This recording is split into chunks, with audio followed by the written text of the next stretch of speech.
Amy, can we get audio test from you? Amy Moulton, are you able to hear me?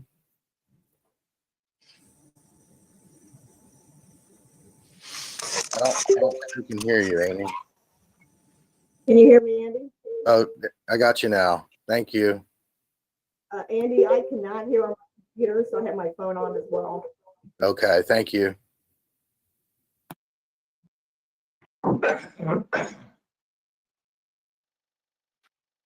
This conference will now be recorded. There you go. Sounds like a way to start the meeting, recording the meeting. It's 9 o'clock, everybody. Good morning. Glad you're all here. Hope you're all safe and well. And let's say the Pledge of Allegiance together, if you don't mind.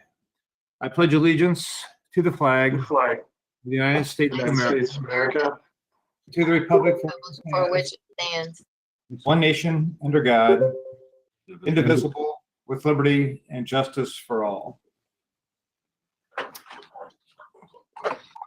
Thank you, everybody. Mindy, do we need to do a roll call vote on the attendance this morning? yeah. Okay. Mindy?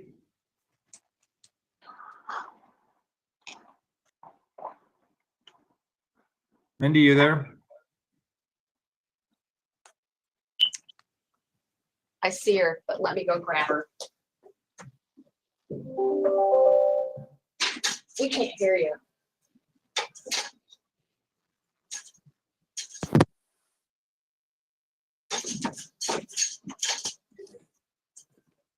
I can't.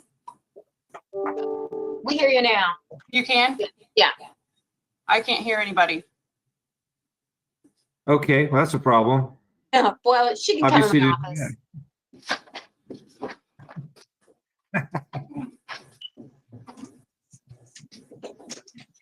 Okay. Mindy, whenever you're ready. Okay, she's here. Norm Childers, Here. Gary Henriott, Present.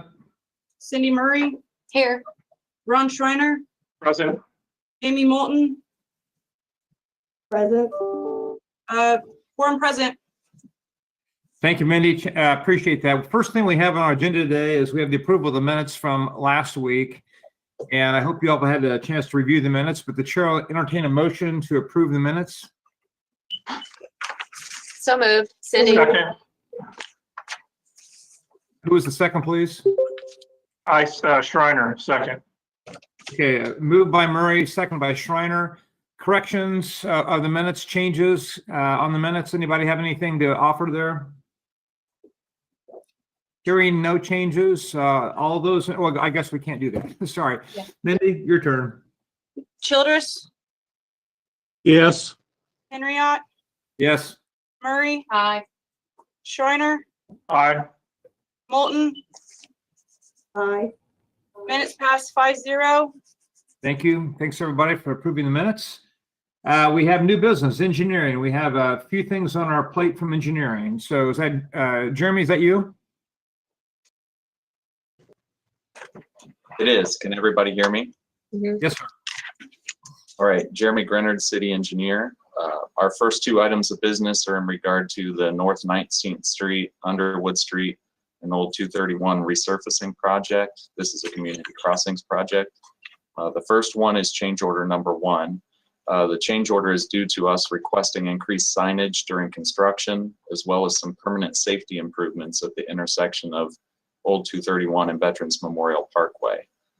This change order increases the contract by $7,220, bringing the total to $904,344.90 for a total of 0.8% in change orders, and we're requesting your approval. Thanks, Jeremy. We have a chair entertain a motion to approve change order number 1 on this 19th Street, Underwood, and Old 231 resurfacing project. Childress, so moved. Childress moved. Second, Murray. Murray second. We have a motion, a second. Questions for Jeremy on this project or this change order? Jeremy, remind me real quickly, because you mentioned it, and I've heard it many times before, but remind me about the community crossings projects. Tell me remind us a little bit about that, if you don't mind. Community Crossings is a grant that NDOT gives to communities.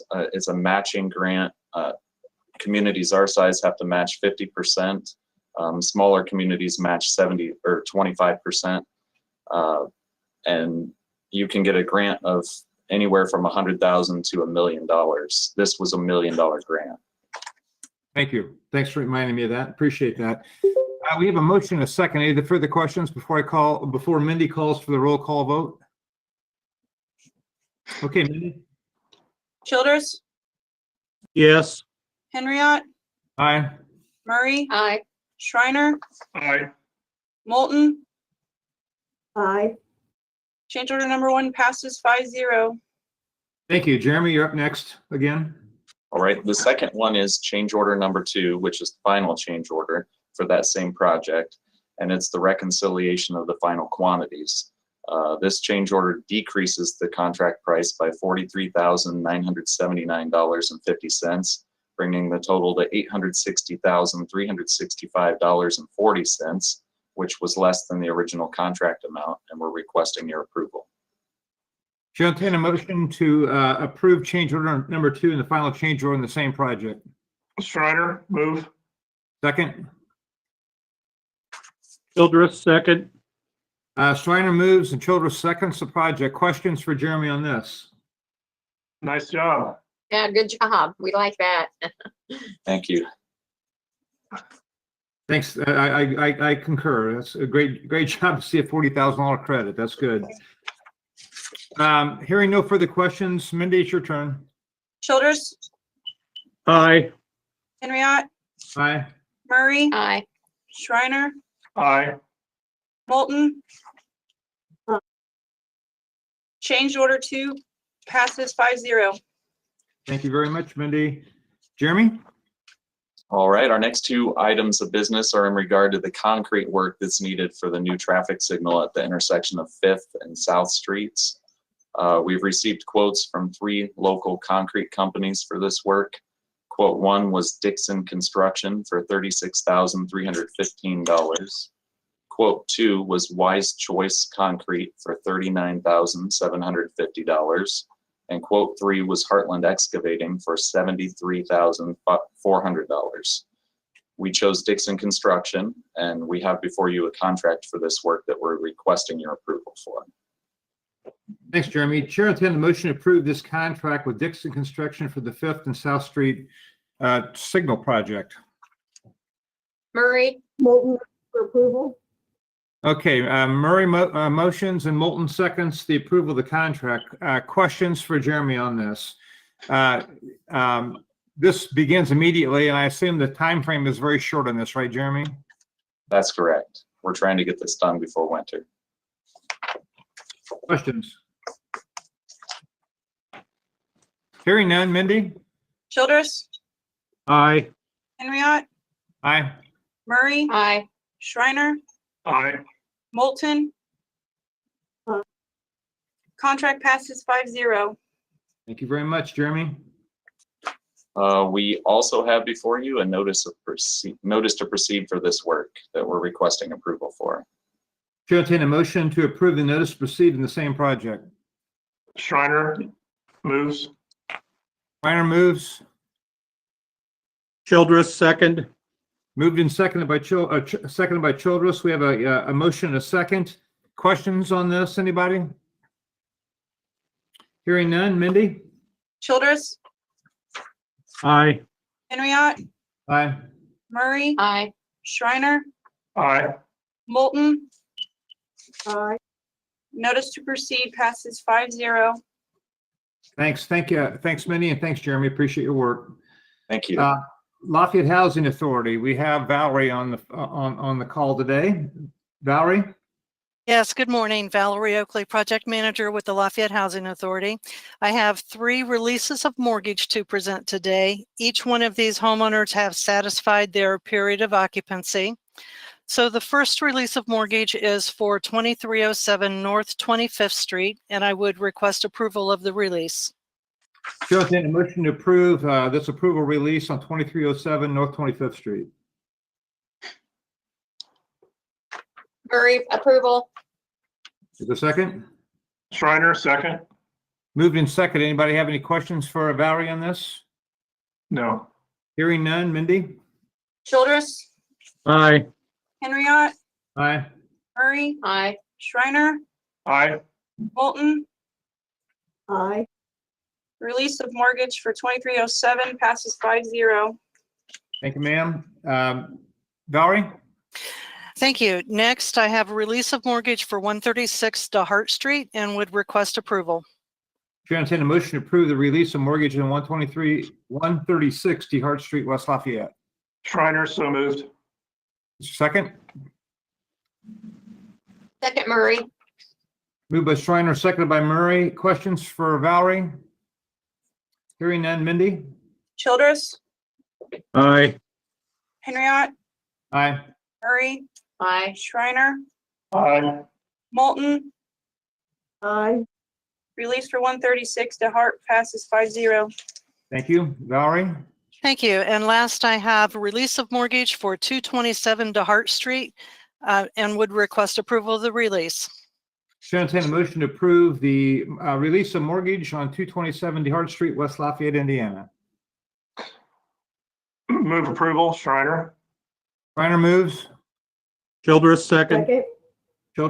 Childress seconds. We have a motion, a second. Questions on this? Hearing none. Mindy? Childress, Aye. Henriot, Aye. Murray, Aye. Shriner, Aye. Moulton. Aye. Release of 227 DeHart Street passes 5-0. Thank you. Thank Thanks, you. Valerie. Thank you, Mindy. Lafayette Renew. Brad, are you there? This is Brian Beeler with Lafayette Renew. I'm sitting in for Brad. I want to introduce Josh Terry. He's the new pre-treatment surveillance chief who is going to be overseeing the industries and their permitting. He is going to present the Kelly permit today. Great, great. Brian, we'll miss you. We'll miss you doing this. I don't know anybody else that's ever done this for us other than you. So good luck, Josh. Thank you. Good morning. Josh Terry with Lafayette Renew. You have before you an industrial user permit up for renewal for Kelly Construction of Indiana. They're currently a significant industrial user with Lafayette Renew's pretreatment program and in good standing. The permit renewal is for 4 years. I recommend that you approve this permit. Thank you, Josh. Well done. Chair, entertain a motion to approve this the renewal, I guess, of this industrial permit for Kelly Construction. So moved Murray. Murray moves. Second, Shriner. Reiner seconds. Okay, questions for Josh on this? Anybody? Childress, the permit references minor changes. I assume that this is just updating and that there's nothing significant been added to the chemicals that will be into the system? That is true. That's correct. Other questions? Well, actually, since we're asking on the monitoring of that, is that standard monitoring language that's in there? Or is it something special just for this permit? The monitoring language for the industry. Yes. Most of it's standard. And there is a couple of special operations just because they're a batch discharger. Okay. I mean, was that a reason? Is this just a normal renewal that came up at this time? There's nothing special about it? Correct. Okay. Thank you. So if I remember correctly, the permits are 4-year permits. Is that correct? Yes, sir. So this was just a 4-year, this was the renewal cycle for this permit. Yes, sir. And then every permit you renew, every permit that is renewed is looked at individually because there's going to be unique features probably about most of them, I would guess. So you've taken all those things into consideration. Yes, sir. Okay. Any further questions? Mindy, we have a motion, a second, correct? Correct. So Mindy, it's your turn. Childress, Aye. Henriot, Aye. Murray, Aye. Shriner, Aye. Moulton, Aye. Kelly Construction Industrial User Permit passes 5-0. Thank you, thank you, Mindy. Now we get to the fun part, Waterworks. This is Jeremy Grenard. I'm going to be covering this one. You're lucky, Jeremy. Good for you. Welcome back, right? That's right. So tell us what's going on here. All right. So just a quick reminder, this is change order number 1 for Murdoch Park Booster Station. And just a quick reminder that the purpose of this project is to provide a second booster station for the City of Lafayette Waterworks. The current and only booster station that the city operates is the Columbian Park Booster Station, which was built in 1875. By adding the second booster station, it's going to create a redundancy in the system and improve our resiliency should we need to power down the Columbian Park Booster Station for maintenance or repair in the future. The Columbian Park Reservoir and Booster Station serves 80% of Lafayette's population, which is what's driving the need to have a redundant station. It will also help to support future residential and commercial growth of the city to the east and to the south. The completion of Murdoch Park Booster Station, just by the nature of it being a redundant part of our system, is not time critical. It's important that we get it finished, but it's not time critical that we have to have it online by date. The added time that's being requested in this change order, which I'll cover after our contractor and engineer have a chance to comment, is not detrimental to the city's water infrastructure at this time. You may recall that the booster station is sited at the location of a former ball field, and the initial plan was to build a handicap accessible field back on top of the new tank when we get finished. That new field was to be built primarily with community development block grant funds, CDBG funds, which are federal funds, and they're time sensitive in their use. But that ball field is now being proposed to be sited at a different location within the city so as to still be able to use the CDBG funding for its construction. And I only said that so that everyone's aware that the CDBG funding deadline requirements are not a critical factor in the timing for this project any longer. So up until July, construction was proceeding on schedule. The underground tank was nearly completed and had been successfully tested. Then following a storm event that raised the groundwater level, the tank floated upward around 2 feet, causing some damage to the floor, the ceiling, and the pillars of the tank. We've been working through options with Bowen, which is our contractor, and Wessler Engineering, which is our engineer and inspection firm, for a fix. And I've got representatives from both Bowen and Wessler to discuss the 2 primary options for a fix, as well as how we decided on full removal and replacement option. Before they speak, though, I do want to remark that this is a guaranteed savings project, and we've had a lot of success in the past with this particular project delivery method. Our contractor, Bowen, has been a trusted partner with the city on multiple projects, and they've proven to be very responsive to our needs and to the residents' needs on this and other projects. This situation is proving to be no different. From the beginning of the discovery of the issue, Bowen has been very transparent, thorough in their investigations to determine the cause of the tank floating, and they've been reassuring all along that the city will not need to pay for the fix or for any increased engineering or inspection costs that are related. This change order, which also happens to be one of the key benefits of guaranteed savings project delivery methods, is not for increased cost, but rather for the additional time that they'll need to deliver an uncompromised project. So with that, I'm going to turn it over to Jared Weber and possibly Chris Mangus. I don't see him over here, but I do see Jared on there from Bowen to discuss the repair and replacement options, as well as the timing of the repair. And then after that, we'll hear from Marty Wessler of Wessler Engineering regarding how the inspection services will be handled going forward. I've asked them to keep their remarks brief since I'm taking so much time. and we'll field any questions that you have after I make closing comments. So with that, I'll turn it over to Jared. Hi, good morning. Can everybody hear me okay? Good. Yes. Okay, great. So my name is Jared Weber. I'm a project manager for Bowen, who, as Jeremy stated, is the GC on this project. So to give you a little background, as Jeremy already mentioned, the flooding incident has caused the buoyancy forces of the tank to uplift out of the ground, causing the damage to the concrete slab columns and deck. The design of the tank utilizes what a helical pier system as a hold down resistance to this force. The failure point was actually in the connection between the helical pier and the square plate that gets embedded into the concrete.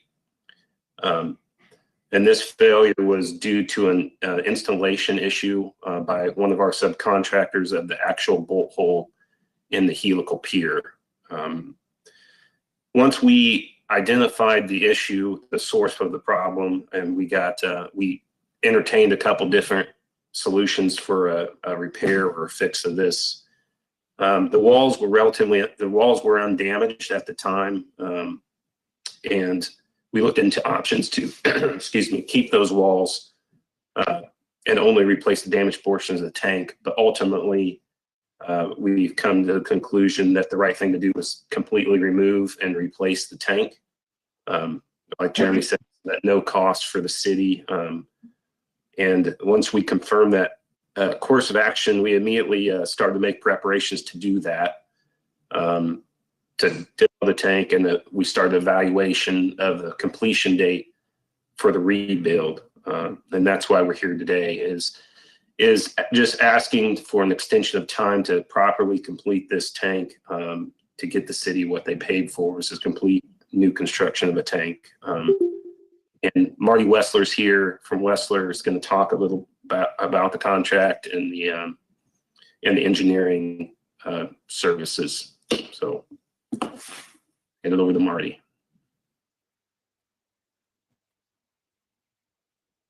Can't hear you, Marty.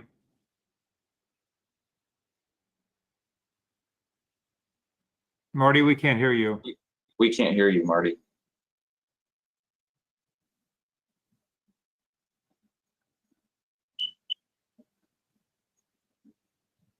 Still can't.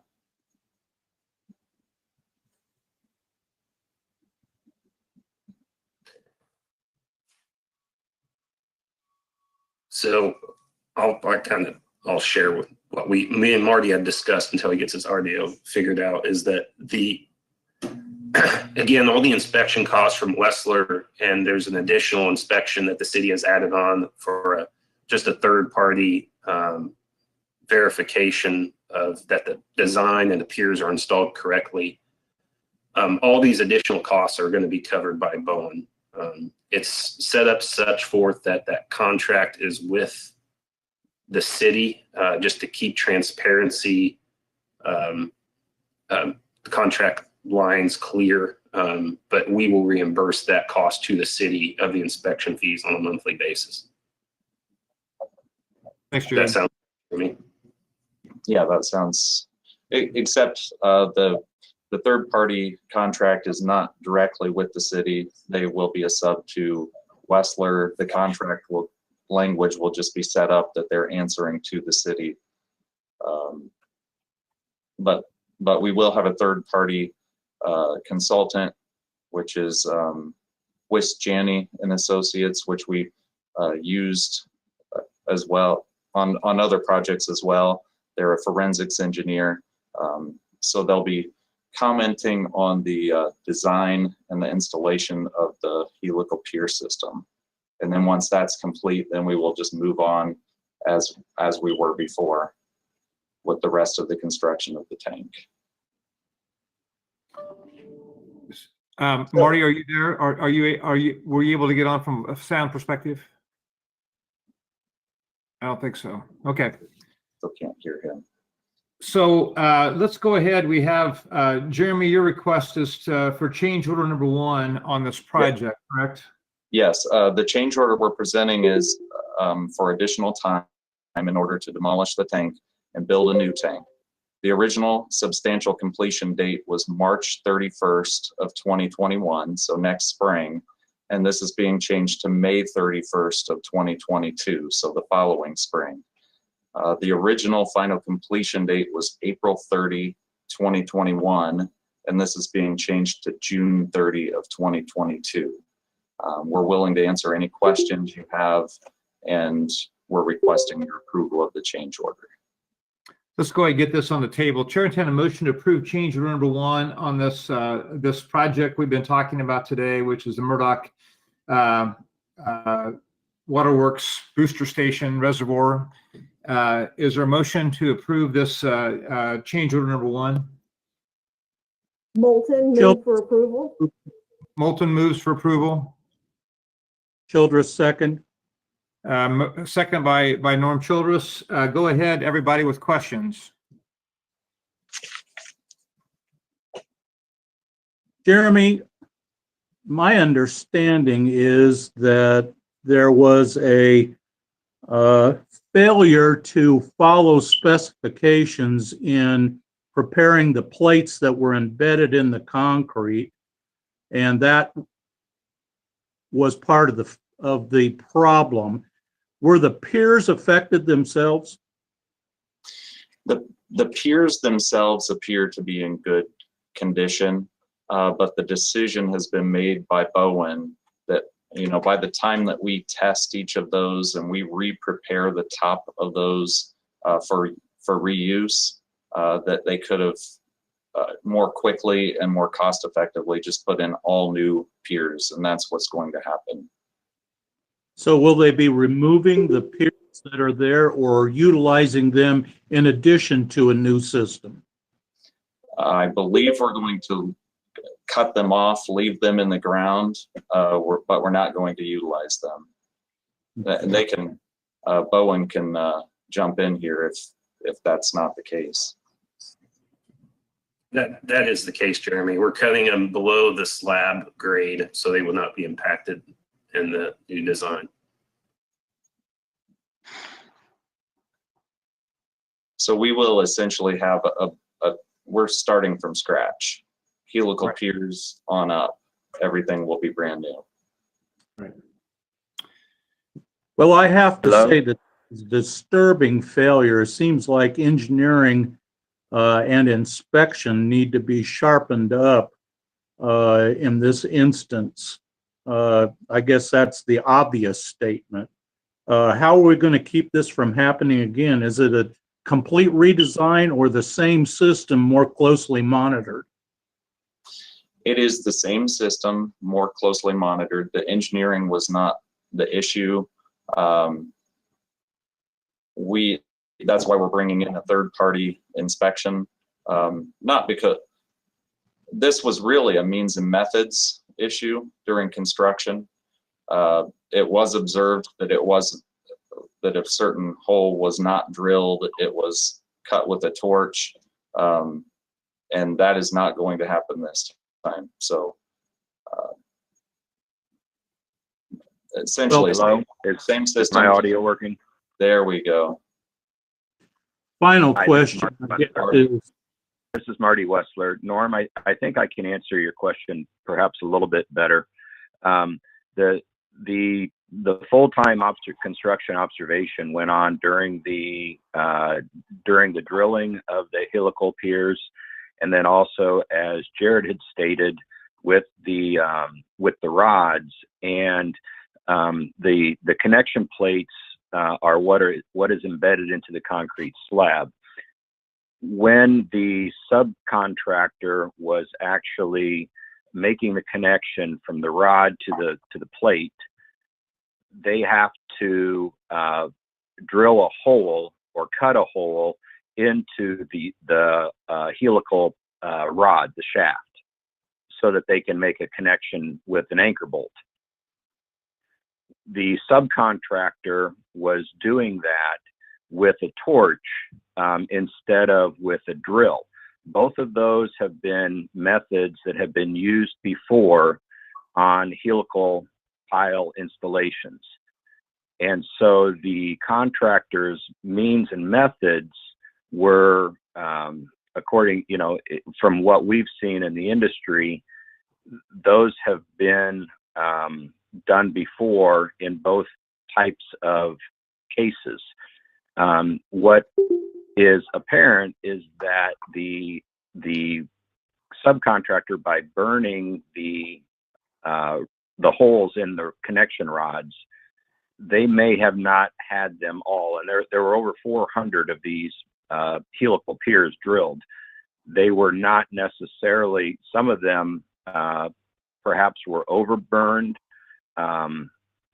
or I don't know the exact, we can't go to the exact failure.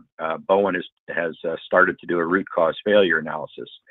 And so Bowen has reassured that with the reconstruction, they're going to have a new design for the helical pier installation. The current ones are 6'6" on center, and our geotechnical report and the design parameters are that they cannot be less than 3 foot 0 inches on center. So Bowen is furnishing a new design with the pier installation laid out and rotated.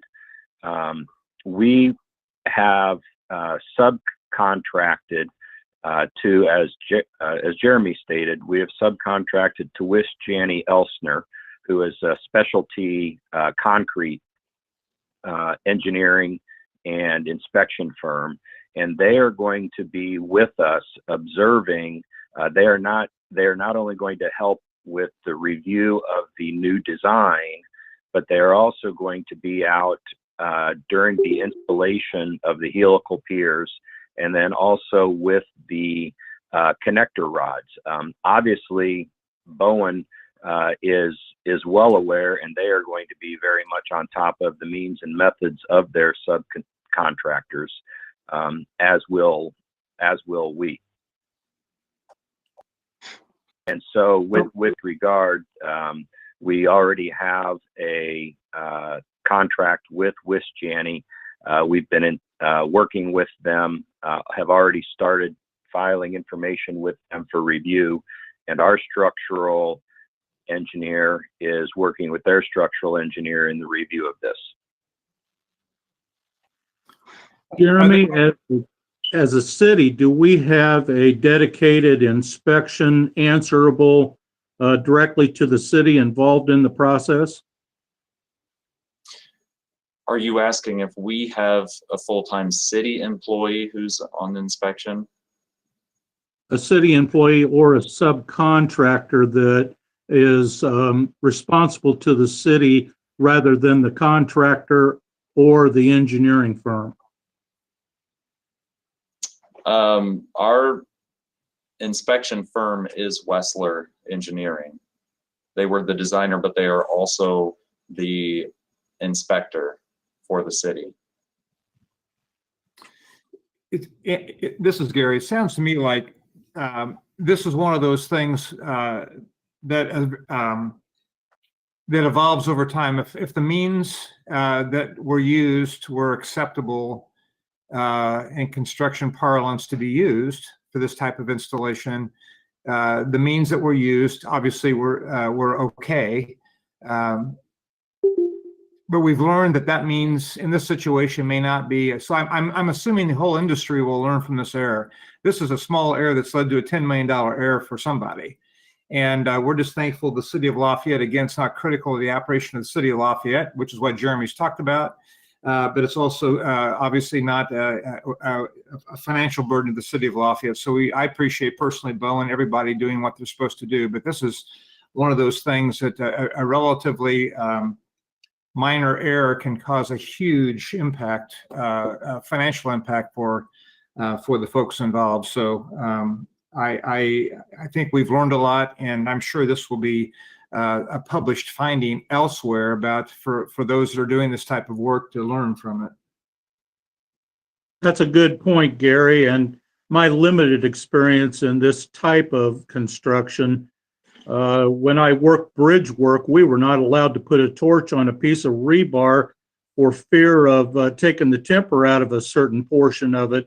And it surprised me that the means and methods here allowed for burning a hole in a piece of steel and potentially weakening it around that area, as well as the inaccuracy of using a torch as opposed to a drill. Again, we've learned, right? Let's hope. This is, Gary, this is Amy. Yes, Amy. I think it's important for the board to recognize that situations happen in the field. Both Wessler and Bowen are very reputable firms that will stand behind their work. They always have. And this time extension at no cost to the city is certainly the benefit of a guaranteed savings contract. Yes, ma'am. Thanks for making that comment. Well, and I'd like to comment too that I appreciate Bowen and Wessler actually stepping up and being responsible and abiding by their contract with us. And I think that speaks volumes on the good relationships that we've had with both of those engineering firms working with them. So thank you guys for actually taking the hit for this, for the city. I'll just make one more comment along the same lines that Amy and Norm and Cindy have said, but this is the advantage of working again with somebody like Bowen that has the financial means, the experience and financial means to follow through with their commitment. And there's other people out there that could not have done that, would not have done that, could not have done that, and it'd have been an absolute mess. I mean, it would have been a mess. So yes, it's going to cost us 426 days, but we're going to have a good product and we have a good company stand behind us, and we appreciate that. Any other comments before we move to vote on this change order? I just have one more comment, if I may. Sure. I've heard the $10 million number a couple of times. That's the overall project cost. The tank is about $3 million of the total cost. So I just wanted to set the record straight on that. Well, that makes me feel better. That's good. It's still a large number. As our way, I was going to say Everett Dirksen over in Illinois used to say $1 billion here, $1 billion there. Pretty soon you're talking about real money. So right. I would say $1 million here, $1 million here. Pretty soon you're talking about real money. It's a big error, a big problem. It's going to be fixed. Okay. Anybody else? Ron, any questions? No, I also appreciate we'll get it right. Okay, well, we have, I think, Mindy, we have a motion, a second, so I'm going to turn over to you for a roll call vote on this. Childress, Aye. Henriot, Aye. Murray, Aye. Shriner, Aye. Moulton. Aye. Change order 1 for Murdoch Park Booster Station passes 5-0. That's probably the largest change order we've ever passed. Even it's only 426 days and no money. Hey, thanks everybody. Marty, thank you. Jared, thank you. Jeremy, thank you. We appreciate the candor. I appreciate the analysis and the summary for us lay people when it comes to this issue. And wish you nothing but the best. Thanks. Thank you. You're welcome, and thank you. Okay, folks, to wrap up the meeting, we have claims, and we're going to turn over our own Tim Clary. Good morning, everyone. Tim Clary, City Controller. The Controller's Office, we have reviewed the claims in the amount of $2,369,668.46. We ask for your approval. Chair, entertain a motion to approve the claims. Shriner, move approval. Second. Childress, second. Motion by Shriner, second by Childress. Questions on claims? On Big 9, there is a hotel expense for leadership class. Who is that? Who incurred that charge? Is that a LPD? That is LFD. Inspector Todd Budd was there down at Vincennes for that class a couple weekends ago. Hey, Tim, while we're on the same page on Big 9, what are all those small milestone contractor charges for? That is for asphalt. Really? Yeah, right. The bituminous asphalt. Those are the small deliveries that we get. We pay them for those amounts. Okay, all right, thanks. And going back to last week, Norm, the Duke Energy bill that you had a question about, the Gulfview Road miscellaneous air stripper, that is an active meter that water has. And back in the day, I guess Glick number 5 well, it was used to separate out some contaminants. And I've been in discussion with Cheryl and her people down at the water, and we're trying to figure out if that meter still needs to be active with the water utility. So thanks for pointing that out. We might have a account we can eliminate. All right. Thank you, Tim. Sure. Other questions? What is, on Big 11, what is DTFOT reimbursement to Tippecanoe County government? That is the Drug Task Force. Okay, thank you. Uh-huh. Any other questions? Okay, hearing none. We have a motion, a second. Mindy, it's your turn. Childress, Aye. Henriot, Aye. Murray, Aye. Shriner, Aye. Aye. Mindy, you there? Aye. Okay. I heard Amy, Mindy, or we have a 5-0 vote, correct? I didn't hear you. Okay, I'm Yes. sorry. So the claims have been approved. That's the end of our agenda for the meeting, but I will ask if anybody has any announcements for the board they'd like to make.